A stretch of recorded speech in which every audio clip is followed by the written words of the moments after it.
Hello बच्चों, let's see this question. This question says steel ball of mass of 50 gram falls on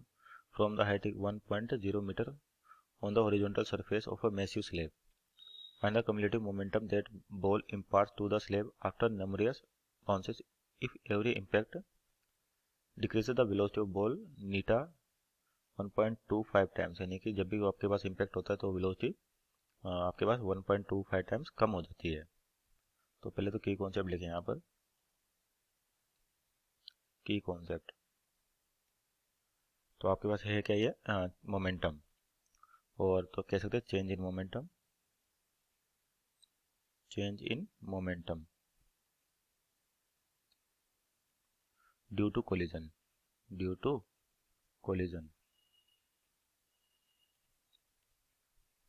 तो देखिए आपके पास जो condition है उसकी बात करते हैं कि जैसे मैसिव स्लेब आपके पास और बॉल के टकरा रही इसके साथ, तो मान लेते हैं वेलोसिटी क्या इसकी v है और टकराने के बाद इसकी वेलोसिटी क्या हो जाएगी, e टाइम्स v हो जाएगी, जहाँ पर e क्या होता है, coefficient of restitution, coefficient of restitution. तो ये फैक्टर जिससे क्या होता है, टेम्पैक्ट के बाद आपका वेलोसिटी डिक्रीज हो जाती है, और यहाँ पर किसके बराबर दे रखा है, नीटा के बराबर, यानी कि ई की वैल्यू हो जाएगी 1/नीटा टाइम्स हो जाएगी आपके पास। और जो बॉल है जिसका मास m दे रखा है और h हाइट, और h की वैल्यू कितनी है आपके पास 1 है,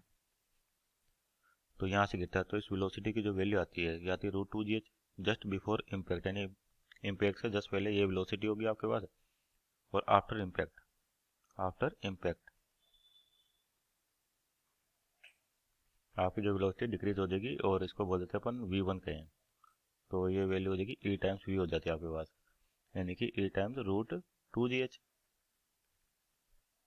तो देखिए आपके पास यार मोमेंटम चेंज निकाले डेल्टा पी, तो final momentum minus initial momentum, तो फाइनल मोमेंटम यानी कि mv1,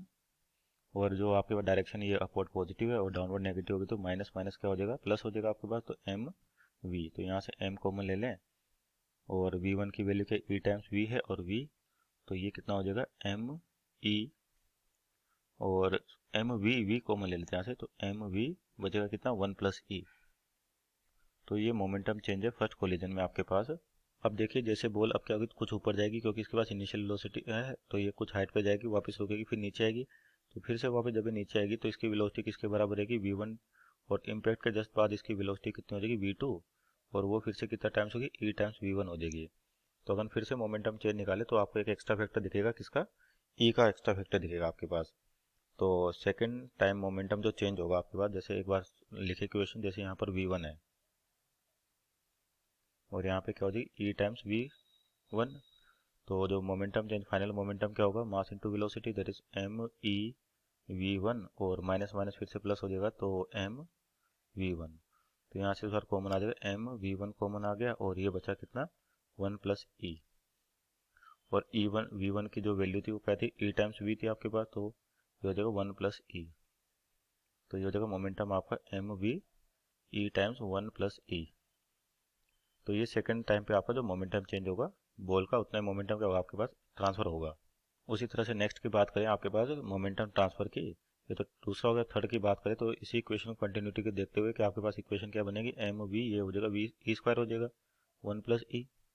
और अगला जो मोमेंटम आएगा तो ई की, ये थर्ड मोमेंटम आपके पास, उस तरह से नेक्स्ट मोमेंटम क्या होगा, एम वी ई की पावर 3 आ जाएगा 1 + e।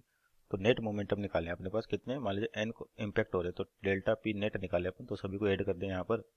और क्या एक कॉमन टर्म दिख रही होगी आपको, एम वी सभी के अंदर, यहाँ पे जो फर्स्ट इक्वेशन थी आपके पास एम वी और 1 + e, ये कॉमन टर्म है सभी में 1 + e, तो अंदर कितना बचेगा आपका 1 + e square up to n times. तो ये आपके पास एम वी 1 + e,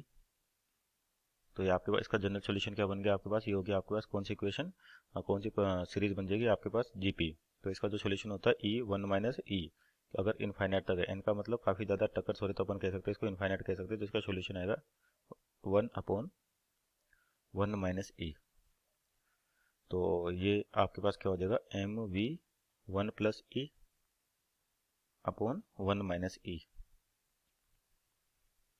तो आपको यहाँ पे मास दे रखा 50 ग्राम, तो 50 × 10⁻³ वेलोसिटी कितनी है, √2gh हो जाएगी, तो √2g की वैल्यू 10 लें, और h कितना आपके पास 1 मीटर है, और ई की वैल्यू 1/नीटा, तो यानी कि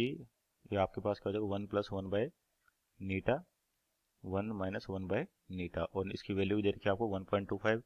तो इसको सोल्व करें क्या इक्वेशन हो जाएगी, तो क्या हो जाएगा सॉल्यूशन में आपके पास 50 × 10⁻³ इंटू √2g यानी कि √20, और यहाँ पे बचेगा एलसीएम लेने पर नीटा +1 और नीटा -1। नीटा की वैल्यू कितनी है 1.25 - 1 अपॉन 1.25, ऊपर सॉरी +1 है, नीचे क्या है -1, और नीटा नीटा आपका जो एलसीएम है वो कैंसिल आउट हो जाएगा। तो इसको सोल्व करें आपके पास, तो जो मोमेंटम ट्रांसफर होगा 0.2 kg और मीटर पर सेकेंड। तो ये इतना मोमेंटम आपके पास ट्रांसफर होगा। दिस और final answer. Hope you understood well. Best of luck.